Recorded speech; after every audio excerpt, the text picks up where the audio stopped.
எந்த தொழில் செய்தால் என்ன செய்யும் தொழில் தெய்வம் என்று வட்டுக்கோட்டை பாட்டில் சொன்னானே. சக்தி எல்லாம் ஒன்று சேர்ந்தாலே சொர்க்கம் வரும் இந்த மண் மேலே.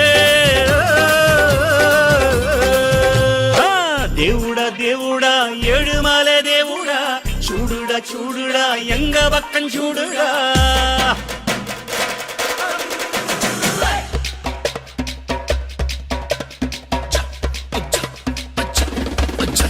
Okay.